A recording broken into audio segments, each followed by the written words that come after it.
No one has ever scarfed down an entire carton of ice cream on a mountaintop. Let's talk about it.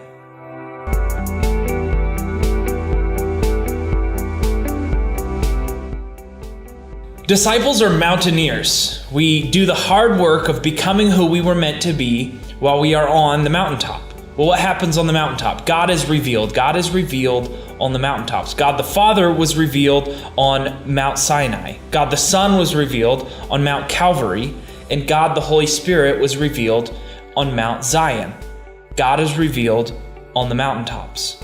Valleys, the hard times we go through, the struggles in life that we face, we metaphorically call them valleys, and they happen to all of us. They're a natural part of life. And the reality is we learn a lot while we are in the valleys. We learn a lot about life while we are struggling through life. So on Sunday mornings, we talk a lot to people who are in the valley, because that's when people usually run to church. That's when people run to God. When they've hit rock bottom, they have no one else to turn to, nothing else to do, they come to the church looking for answers. And that's a good thing they come to the church, because the reality is the church has answers for them.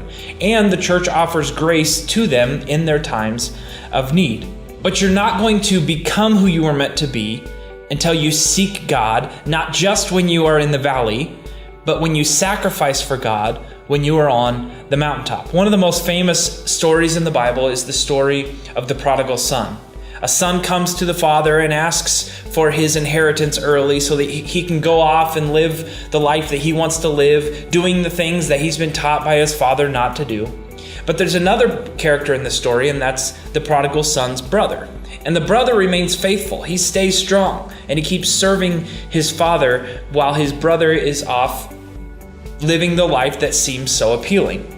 Well, when the brother returns, the prodigal son returns, the brother is furious about the fact that everybody receives him with such excitement and grace. If it weren't for his attitude when the prodigal son returned, the brother would have been the hero of the story. He's the one that remained faithful. He is the one that served the father faithfully. The prodigal son returned to the father because he needed him. But you don't show your devotion to the Father until you come to Him when you don't necessarily see your need for Him, when it seems like everything's good, when it seems like everything is kind of going okay in your life, when you're on the mountaintop. You show your devotion to God when you sacrifice to God on the mountaintop. So stop here, answer questions 1 and 2, and then we'll be back.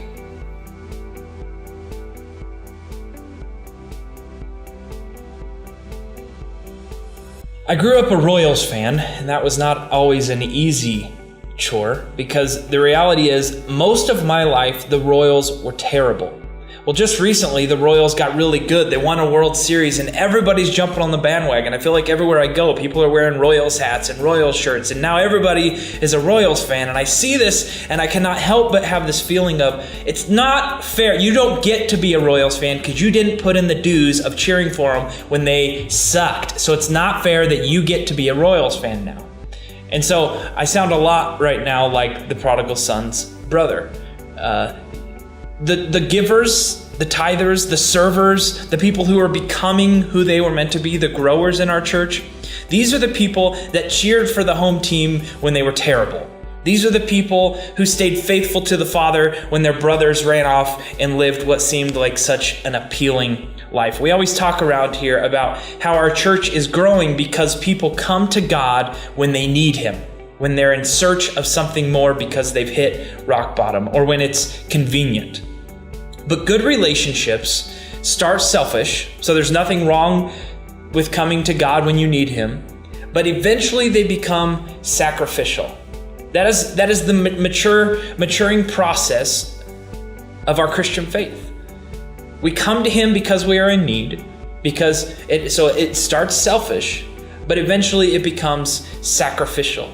And we are actually sacrificing for God, not because we need Him, but because we love Him, because we want to serve Him, because we sacrifice for God in the mountaintop. The healthiest relationships are those relationships that recognize their need to sacrifice for the benefit of the other people in the relationship. So stop here and answer the rest of the questions, and then we'll see you Sunday in church.